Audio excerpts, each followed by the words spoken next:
Landing the osprey chicks. So thanks for joining us today. Yes, thank you for coming. Just hang on here for a minute while I get it going to our website.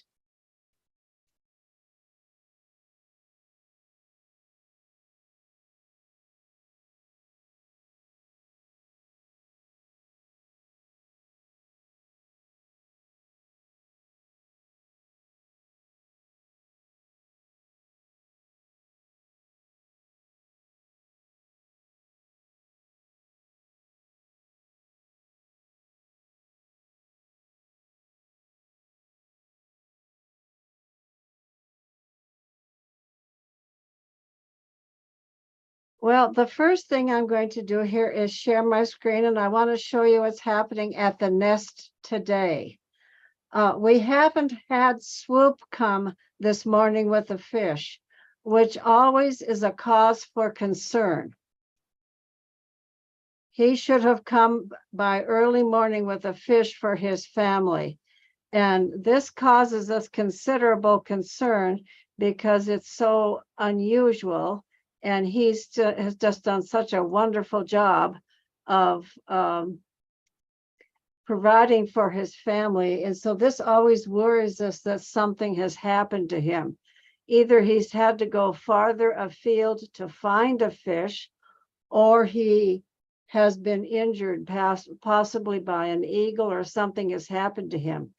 This happened in 2014, and in 2014, in the middle of July, Harriet's mate was killed by an eagle, and this left Harriet as a single mom for 2 ospreys. But it was at a point in their development that she could go and fish for them. They aren't quite there yet. These chicks are 3 chicks this year: Pop, Snapple, and Crackle, and Snap. Snap, Popple, and Pop. I'm getting it wrong. Pop, Crackle, and Snap. So we're a little worried today. I'm going to keep my eye on the other camera while I show you some things from previous years. We're hopeful that he will show up soon.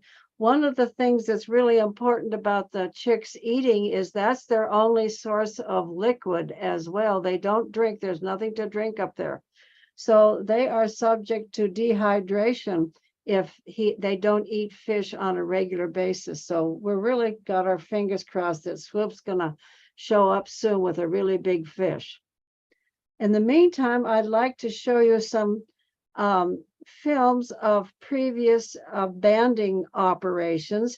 And as your flyer indicates, the scientists from the University of Montana come to Dunrovin to put 2 different bands on our birds. One is an international band. It's a small silver band, and it has a series of numbers that are controlled by an organization in the United States, U.S. Fish and Wildlife Service, in collaboration with the Canadian equivalent. And they are the ones that assign numbers for all the birds that are banded worldwide. And the nice thing about this is if a bird is banded here in Montana and ends up found someplace, for example, in Honduras or Costa Rica or some other place, even Europe, they can trace that bird right back to where it was banded. This gives scientists incredibly important information about their distribution and about their breeding habits. It's just, banding is intrusive to the birds, but it provides such good information. But in addition to these small silver bands, the University of Montana puts large blue bands on ospreys in western Montana. And the nice thing about that is those blue bands can be seen from the ground, particularly if you have a telescopic lens on your camera. So we have received pictures of birds that have been banded here at our nest in El Salvador, Louisiana, down in your home state, Texas, and in other places around the Gulf of Mexico. So we know that our birds end up down in your part of the country. We also see those same banded birds here back in Montana as they mature. At about 3 years of age, the ospreys generally come back to their natal area. They often visit their actual nest. And today I'll show you a short video of something that happened just a week ago where we had a banded bird try to land on the nest. Of course, Harriet and Swoop are having none of it, even though it's a banded bird. And it could have been, I couldn't read the band. It wasn't clear enough for me to read the number on the band, but it could have been one of Harriet's previous chicks. It would be interesting to know. I hope we eventually see the number on that band. We do know that this year, one of our previous chicks landed at a nest about 6 miles south of where we live now. So it's really important to be able to ban these birds, even though it's a bit intrusive, but the scientists are very cautious about how they do this to try to minimize the stress on both the chicks and the adults. So with that, I'm going to show you a film that was taken in 2014 of the banding operation to give you a good idea of what happens. This is a shorter film than some of the other ones I've had, but you'll see this was on June 25th. So we're banding these birds a little bit late. So first thing that has to happen is we have to get people up to the nest, and that includes a bucket truck. We will have a lift delivered tomorrow afternoon that James will use to take the scientists up to the nest. And you can see that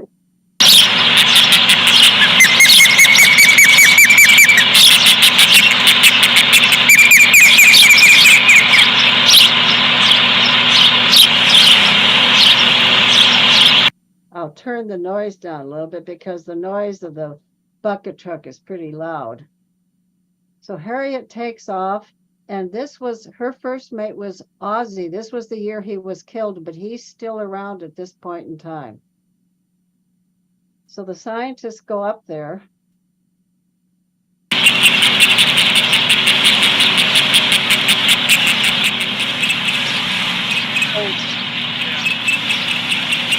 And you see that the chicks just flatten down in the nest. You can hardly see them in the nest.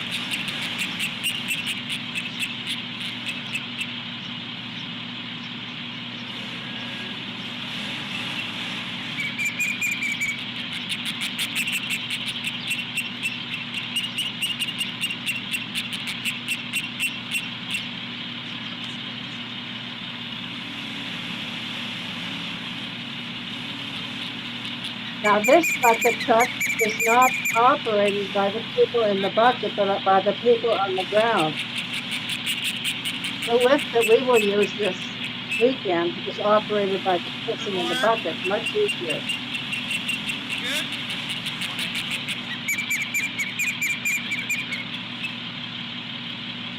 So the scientists will put these birds in a box that's insulated with ice on the bottom and towels on top to keep the chicks really cool. That's the major stress on the chicks, is the heat and not being in the nest. So you can see they've got a box there. They put them in the box, the bag, to quiet them. Oftentimes they cover their eyes with a sock so that they're not afraid. They're generally pretty compliant. They don't fight a lot. You can see they're not fighting a lot. Every now and then you get one who's really feisty.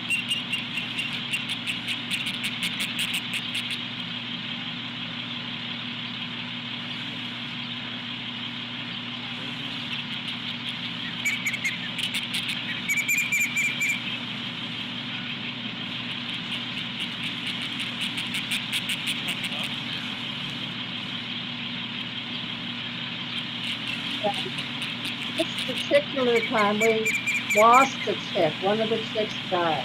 So they removed the body from the nest. That chick died. So there's 3 chicks that hatched and 1 died. We're not having that problem this year. And while the chicks are on the ground with the scientists, this is when we do camera maintenance. And this year the camera will be swapped out. We will put a new camera up there so we will have close-ups come back.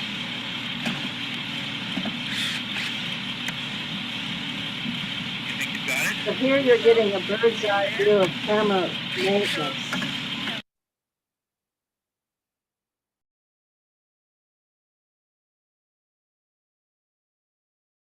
This year it'll be much more complicated. James is going to have to remove one camera, the one that was ruined by the lightning, and install another one. And here they come to bring the birds back in a minute here.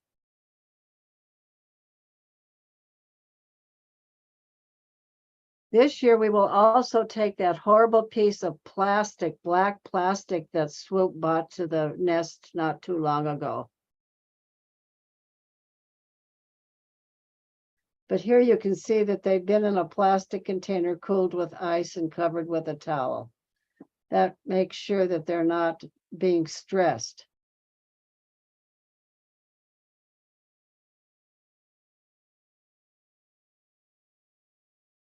They will weigh the birds, they will take a feather sample, and they will take blood samples of the birds. And the blood samples are needed to be able to trace any kind of problems in the river, since they eat only fish that come from the river, any types of heavy metals like mercury and things of that nature. It tells them a lot about the river system, and you can see now they're cooling them down with some spray just to make sure the chicks just stay so still. They know that this is the way to protect themselves from harm, is to stay flat. And their camouflage is very good, isn't it?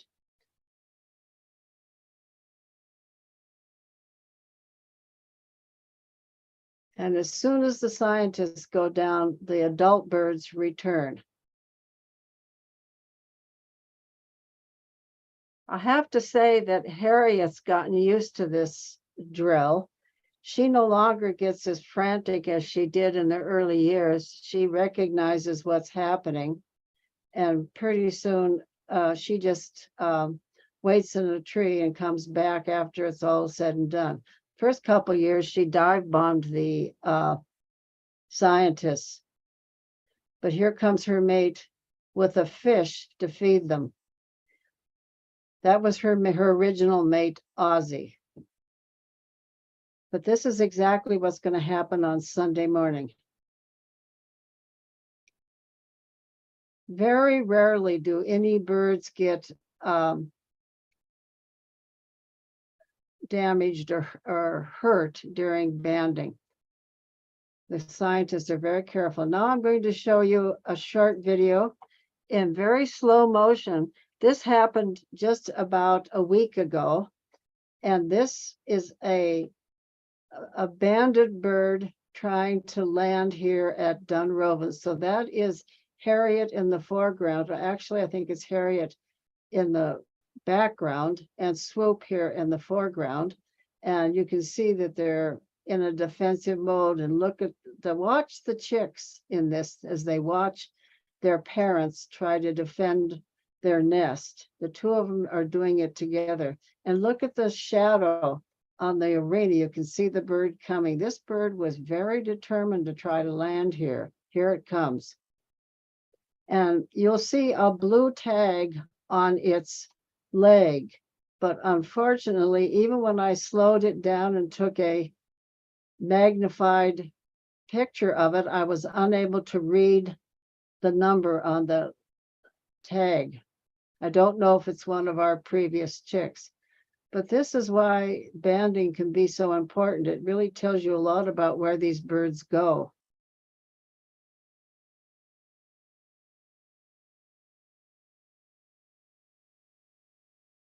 Here it comes again. Look at how the chicks are flattened but curious. They lift their heads. They're watching the whole ordeal. Here it comes again.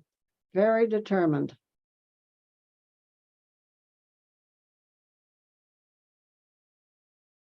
They're so beautiful when they fly.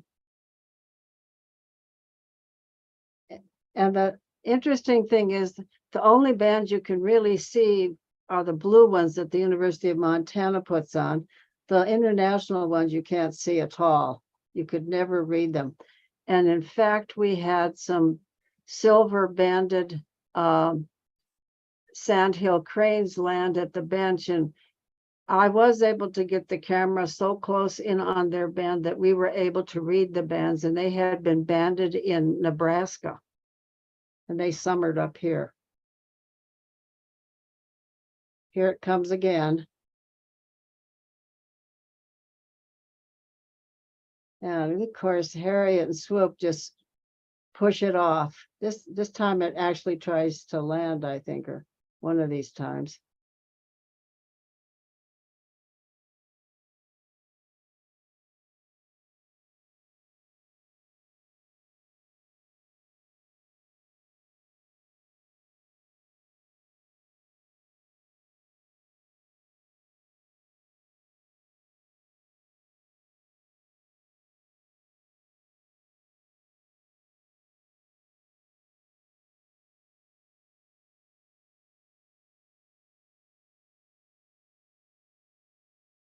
Here comes another flyby. I suspect that this could have been one of our chicks because it was so determined. And it clearly wanted to land. We get other banded birds that check it out, but this bird seemed really determined, just hung around and hung around.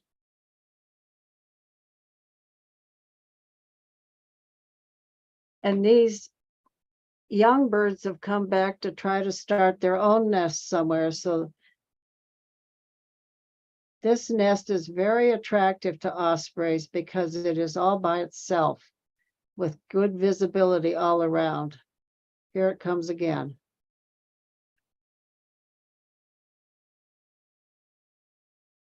You can see it really wants to land.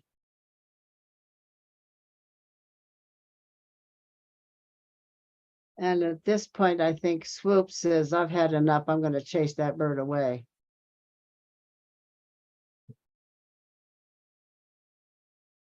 Not quite, not yet, I guess. Here it comes again.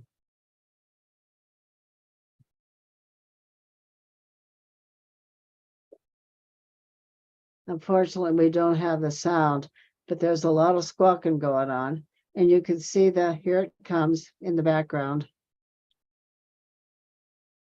It was pretty relentless.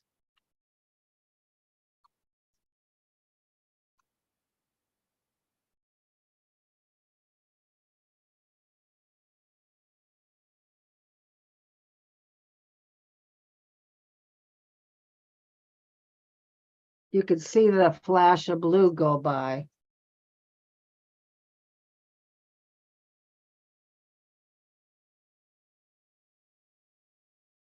And the chicks are all very curious.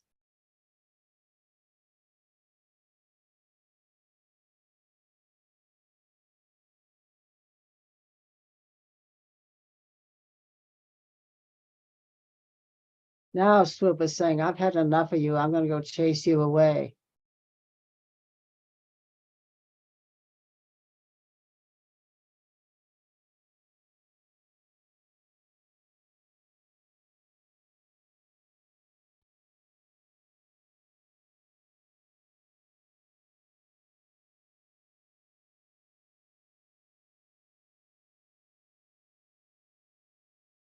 So let's go back to watching the nest right now. I have to say I'm worried. I'm really quite worried. The chicks are clearly hungry, as is Harriet, but she's not calling. You don't see her opening her mouth. Normally she calls if she sees Swoop anywhere around, and she's not seeing him, and she's sure looking for him. She's got that, where are you kind of look. This really worries me that something may have happened to him. He's been such a good provider. He's been totally regular in his fish deliveries. Without fail, he comes every morning, and he hasn't done that. It's just really unusual. So this could be this would be a tragedy for this whole family if Swoop were to disappear, frankly. I don't know, she would try to feed them on her own, but I'm not sure she could do it and defend them at the same time. And we've had eagles in the area, and they would also be exposed to great horned owls at night. Somebody stays with them all day and all night until they're able to fly off on their own. And they won't be able to fly off for another couple weeks. Now, I have seen delayed fish deliveries like this a few times in the past, so there's every possibility that he will still be around and can feed them today. But this is very worrisome. It's late in the day for him to not have come with a fish. So I hate to share my worry with you, but that's the way it is today. Everybody who knows these birds is really worried about them. It can be an emotional roller coaster to watch this osprey family. You end up rooting for them and loving them, and when something goes awry, you cannot help but fret. But we're going to think positive thoughts, and Swoop's going to come back with a really big fish, and we're going to band the birds this weekend. So Megan, do anybody in your group have some questions? Does anybody have any questions about banding the birds or about Swoop or anything else talked about so far?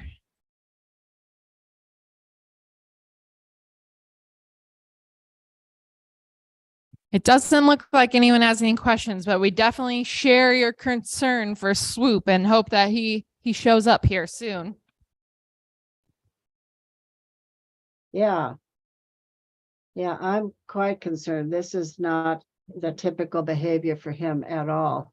You can see in the background that we just had some riders come back from a forest ride, and they're unloading some horses. It's been a busy day for our horses today. We've had lots of trail rides go out. Summertime, right around the 4th of July, can be very, very busy, as it is in all parts of the United States. And you can see it's a hot day there. The chicks are just laying down, conserving their energy. We will be banding the birds early Sunday morning if you want to get on our website and watch. And by next Tuesday, when we have our broadcast, we'll have real good camera coverage to get those close-ups that we've been talking about. Let's hope that our first close-up is of Swoop.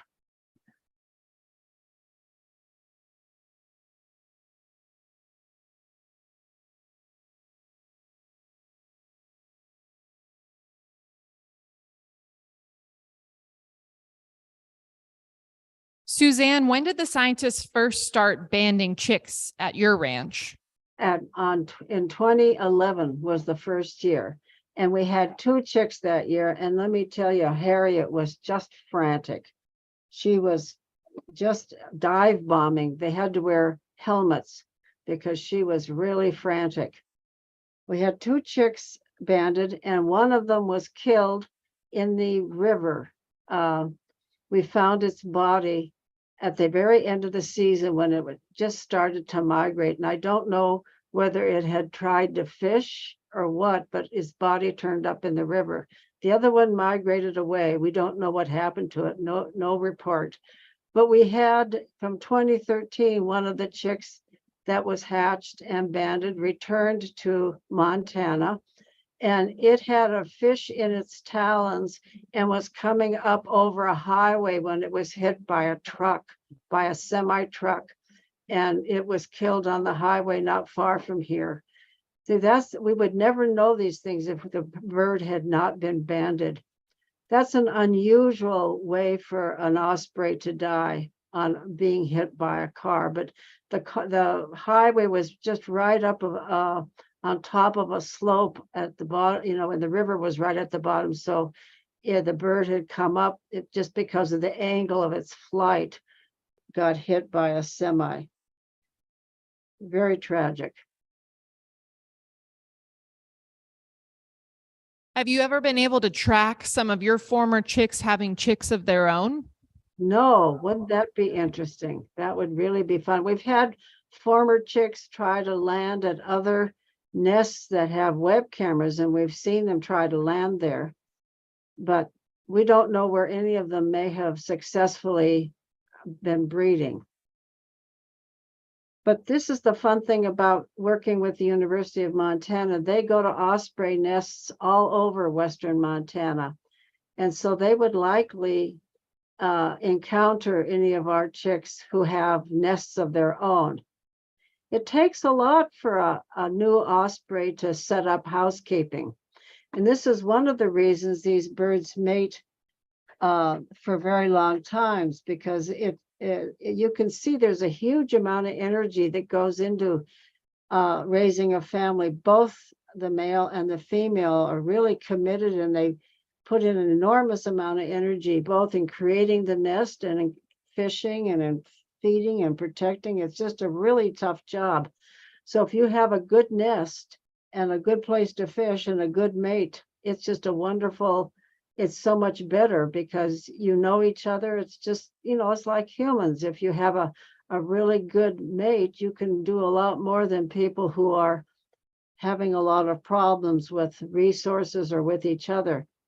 For example, there's a web camera near Missoula, and the female at that web camera was abandoned by her mate. Her mate moved downriver with another female, and he tried to keep two mates going, including the one with the web camera. And so she would end up hatching some chicks or laying some eggs, and he wouldn't feed her enough. And she can't do it on her own. So she was sort of half of a pair. And the problem with that is she would shoo off other males who might have been good mates for her. But now it's been years since she's actually raised a chick. Her name is Iris, and she's one of the oldest ospreys that is known in the United States. But for the last few years, her mate, who was named Lewis, moved on downriver with another osprey, and they've been raising chicks, and he's just been going up there mating and occasionally fishing, but not providing for her. So Harriet has been very good about selecting terrific mates, and this is one of the things that worries me about Swoop. He's very committed to this nest and to her and his chicks. So if he hasn't gone off with another female, I'm sure of that. His not being here is not a good sign.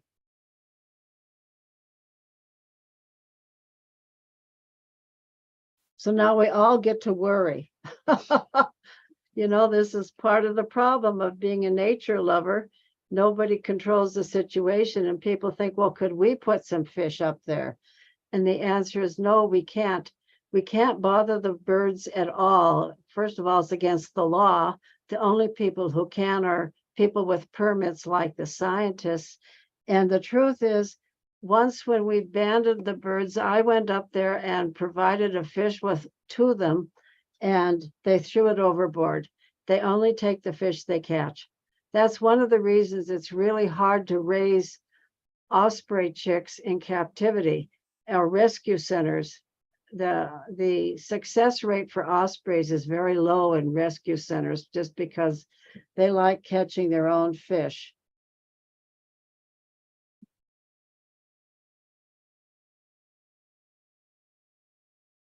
Are there any more questions, Megan? Anyone else have any questions or comments that you want to share about osprey banding? The rescue center needs to have some big tubs full of fish for their little ones to eat. Yeah. If a rescue center had a big tub of fish so that the ospreys could actually go get their own. It's a good suggestion, Judy.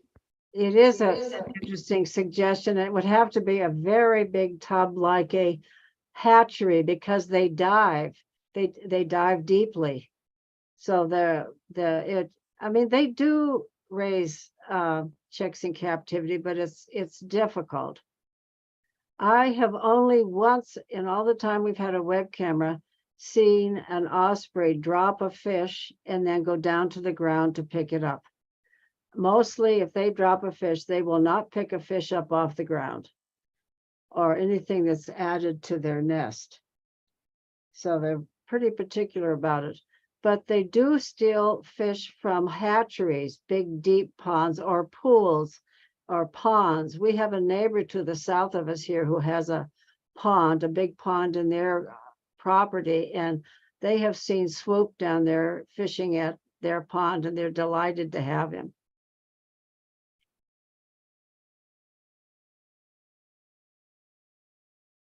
Any other comments or questions?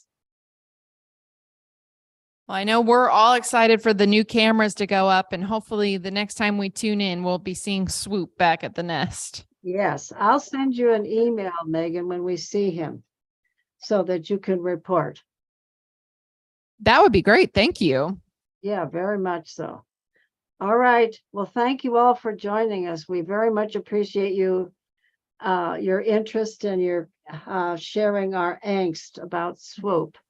We'll be back next week and hopefully with Swoop happily on his nest. So they can see us if y'all want to wave goodbye to Suzanne and everyone in Montana. Thank you, everyone. Thank you, Suzanne. I can see you. Have a cool day. Thank you. We'll do our best. Yes, exactly. Thank you.